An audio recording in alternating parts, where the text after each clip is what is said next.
എല്ലാവർക്കും സ്വാഗതം. ഇന്ന് രാവിലെ തന്നെ വലിയ പ്രതിഷേധങ്ങളുടെ വീഡിയോസ് ചെയ്തിട്ട് വരുന്നതിൽ ഞങ്ങൾക്ക് സങ്കടമുണ്ട്. പക്ഷെ പറയാതെ മുന്നോട്ട് പോകാനാകില്ല. ഇനി ഒരു നിമിഷം പോലും പറയാതെ മുന്നോട്ട് പോകാനാവില്ല. കഷ്ടപ്പെടുന്ന ദാരിദ്ര്യത്തിൽപ്പെടുന്നവരുടെ, അശരണരുടെ, വളരെ ബുദ്ധിമുട്ടുന്നവരുടെ വീഡിയോസ് ഒരുപാട് ചെയ്യാറുണ്ട്. പക്ഷെ അതിനോട് അപ്പുറം എത്ര വേദനാജനകമായ വാർത്തകളാണ് വന്നുകൊണ്ടിരിക്കുന്നത്. കേരളത്തിലെ പെൺകുട്ടിയെ ബലാത്സംഗം ചെയ്താൽ, കേരളത്തിലെ പെൺകുട്ടികളെ കൂട്ടമായി റേപ്പ് ചെയ്താൽ നമുക്ക് വാർത്തയാകും, നമുക്ക് സങ്കടം തോന്നും. എന്നാൽ ഇവിടെ ആരും പ്രതികരിക്കാറില്ല. കാര്യം ബലാത്സംഗം ചെയ്തത് സഹാക്കളോ കമ്മികളോ സംഘികളോ സുഡാപ്പികളോ ആരാണെന്ന് വെച്ചാൽ അവരുടെ സൗകര്യം നോക്കിയിട്ടൊക്കെയാണ് ഇവിടെ നമ്മൾ പ്രതികരിക്കുന്നത്. അങ്ങനെ ഒരു നാടാണ് നമ്മുടെ കേരളത്തിൽ, അങ്ങനെ ഒരു നാടാണ്. അഭയ എന്ന് പറയുന്ന ഒരു പെൺകുട്ടി ഡൽഹിയിൽ വെച്ച് ബസ്സിൽ വെച്ച് പീഡിപ്പിച്ച് കൊല്ലപ്പെട്ടപ്പോൾ പിറ്റേ ദിവസം ലക്ഷക്കണക്കിന് വനിതകളും സുഹൃത്തുക്കളും പുരുഷന്മാരും കുട്ടികളും വിദ്യാർത്ഥികളുമാണ് ഡൽഹി തെരുവിലിറങ്ങി സമരം ചെയ്തത്. ആരും ആഹ്വാനം ചെയ്തിട്ടില്ല. ഇവിടെയാണെങ്കിൽ മഹിളാ അസോസിയേഷൻകാരും അതുപോലെ കേരള മഹിളാ മോർച്ചയും എല്ലാവരും ആരെങ്കിലും പറയണം, പറഞ്ഞാൽ അവർ വരും. അല്ലാതെ ജനാധിപത്യ മഹിളാ അസോസിയേഷൻ എന്നൊക്കെ പറഞ്ഞ് വലിയ സംഘടനകളുണ്ട് ഇവിടെ. പക്ഷെ ആരെങ്കിലും ആഹ്വാനം ചെയ്യണം, അല്ലാതൊന്നും ഒരാളും പ്രതികരിക്കത്തില്ല.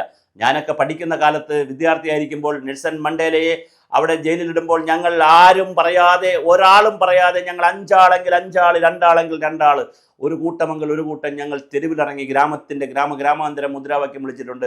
ഫ്രീ മണ്ടേല, മണ്ടേലയെ സ്വതന്ത്രമാക്കുക. അതാണ് സ്വാതന്ത്ര്യത്തിൻ്റെ സന്ദേശം, അതാണ് മനുഷ്യവികാരത്തിൻ്റെ സന്ദേശം. ഇവിടെ ഒരു പെൺകുട്ടി, ബംഗാളി പെൺകുട്ടിയെ 5 നരാധമന്മാർ മലയാളികൾ കൂടി പീച്ചി ചീന്തി ബലാത്സംഗം ചെയ്ത് 15 വയസ്സുകാരിയെ ചെയ്തിട്ട് എവിടെയാണ് കേരളം? നമ്മൾ മാങ്കൂട്ടത്തിൻ്റെയും മുകേഷിൻ്റെയും ഒക്കെ പുറകെ നടക്കുകയാണ്. ഒരു ചെറിയ ചാനൽ വാർത്തയായി മാത്രം ബംഗാളി പെൺകുട്ടി അധപ്പതിക്കുമ്പോൾ ഇവിടെ അവരുടെ അമ്മമാർ ബംഗാളിയിൽ പറയുന്ന ഇതുകൊണ്ട് ഇതെവിടെയാണ് കേരളം എത്തി നിൽക്കുന്നത്? എത്ര അധമമാണ് കേരളം! വെള്ളമടിച്ച് കുഴിമന്തിയും കഴിച്ച് ചിക്കനുമൊക്കെ അടിച്ച് നടക്കുമ്പോൾ ഇവിടെ പെൺകുട്ടികളുടെ ജീവനും ശരീരത്തിനും വലിയ വിലയുണ്ടെന്ന് നിങ്ങൾ മനസ്സിലാക്കും. മധുവിനെ കൊന്നപ്പോൾ നമ്മൾ ആരും പ്രതികരിച്ചില്ല. KR മീരമാരെവിടെ? മീരയൊക്കെ വലിയ സാഹോദര്യത്തിൻ്റെ വലിയ തള്ളിമറിക്കുന്നവരല്ലേ. ദീപ നിശാന്തും KR മീരയും തുടങ്ങിയിട്ടുള്ളവരും സിനിമാ ലോകത്ത് ഭാഗ്യലക്ഷ്മി അടക്കമുള്ള സ്ത്രീകളൊക്കെ എവിടെ പോയി? 15 വയസ്സായ ഒരു പെൺകുട്ടിയെ പിച്ചി ചീന്തി 5 നരാധമന്മാർ കൂടി. എന്തറിയാം 15 വയസ്സായ കുട്ടിക്ക്? ലൈംഗികത എന്തെന്നോ സെക്സ് എന്തെന്നോ അറിയാത്ത, ശരീരം എന്തിനൊക്കെ ഉപയോഗിക്കണമെന്ന് പോലും അറിയാത്ത പെൺകുട്ടിയെ പിച്ചി ചീന്തിയിട്ട് ഇവിടെ ആര് പ്രതികരിച്ചു? ഇതെന്ത് നാട്? ഇതെന്ത് സാംസ്കാരിക പ്രവർത്തനം? എന്ത് സാമൂഹ്യ സേവനം? എല്ലാവരും ക്യൂവിൽ നിൽക്കുകയാണ്. കിട്ടുമോ? നമുക്ക് ഏതെങ്കിലും പദവികൾ കിട്ടുമോ? ഇനിയിപ്പോൾ UDF-കാരാണെങ്കിൽ അടുത്ത സർക്കാർ വരുമ്പോൾ കിട്ടുമോ? LDF-കാരാണെങ്കിൽ ഈ സർക്കാരിൽ തന്നെ കിട്ടുമോ?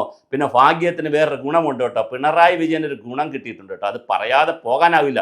പിണറായി വിജയൻ ഇടയ്ക്കിടയ്ക്ക് സാഹിത്യ സദസ്സ്, വിദ്യാഭ്യാസ സദസ്സ്, മറ്റേ സദസ്സ് മറിച്ച സദസ്സ് എന്ന് പറഞ്ഞ് വിളിച്ച് ചിക്കൻ കാല് കൊടുക്കും, ഭക്ഷണം കൊടുക്കും. വലിയ ഇപ്പം കോൺക്ലേവ് നടക്കാൻ പോകുന്നു, വികസന സദസ്സ് നടക്കാൻ പോകുന്നു. അപ്പോൾ ഇടയ്ക്കിടയ്ക്ക് ഭക്ഷണം കിട്ടുമെന്നേ. ഇടയ്ക്കിടയ്ക്ക് ഭക്ഷണവും ചെറിയ യാത്രാപ്പടിയും ചിലപ്പോൾ കൊടുക്കുമായിരിക്കും. വലിയ സദസ്സിന് യാത്രാപ്പടിയില്ല, പക്ഷെ ഭക്ഷണവും യാത്രാപ്പടിയെ കിട്ടുന്നതുകൊണ്ട് എല്ലാ സാഹിത്യ സാംസ്കാരിക സാമൂഹ്യ ആക്ടിവിസ്റ്റുകളും എല്ലാ എഴുത്തുകാരുമൊക്കെ ഇങ്ങനെ ക്യൂലാണ്. ഏതെങ്കിലും പദവി കിട്ടുമോ? കിലയുടെ ഒരു ക്ലാസ് കിട്ടുമോ? SCRയുടെ ക്ലാസ് കിട്ടുമോ? IMGയുടെ കാറ്റിമിറ്റോ എക്സ്റ്റൻഷൻ ഫാക്കൽറ്റി ആവാൻ പറ്റുമോ? എന്തെങ്കിലും ഒരു കാര്യം കിട്ടുമോ എന്ന് പറഞ്ഞ് എല്ലാവരും ഇങ്ങനെ മാതൃക ഉണ്ടാക്കാൻ നടക്കുകയാണ്. കേരളത്തിൽ ഉളുപ്പില്ലാത്തൊരു സമൂഹമായി മാറുന്നു, നാണം കെട്ടൊരു സമൂഹമായി മാറുന്നു. ആ സമൂഹത്തിൽ ഒരു 15 വയസ്സുകാരിയെ പിച്ചി ചീന്തിയിട്ട് എന്ത് കേസെടുത്തു? ബംഗാൾ പോലീസ് ഇവിടെ വന്ന് അന്വേഷിക്കുന്നു. എന്തൊരു ഗതികേടാണ് നമ്മുടെ നാടിൻ്റെ അവസ്ഥ! പറയാതിരിക്കാൻ കഴിയില്ല, ചിന്തിക്കാതിരിക്കാൻ കഴിയില്ല. അതുകൊണ്ട് തന്നെ പാവപ്പെട്ടവരുടെ, നിരാലംബരുടെ ഇത്തരം വിഷയങ്ങൾ പറയാതെ ഞങ്ങൾക്ക് പോകാനാകില്ല. ഞങ്ങൾക്ക് പ്രതിഷേധമുണ്ട്. ഈ പ്രതിഷേധം കേരളമാകെ കേൾക്കണം. നിങ്ങളെല്ലാവരും വീഡിയോ പരമാവധി ഷെയർ ചെയ്യണം.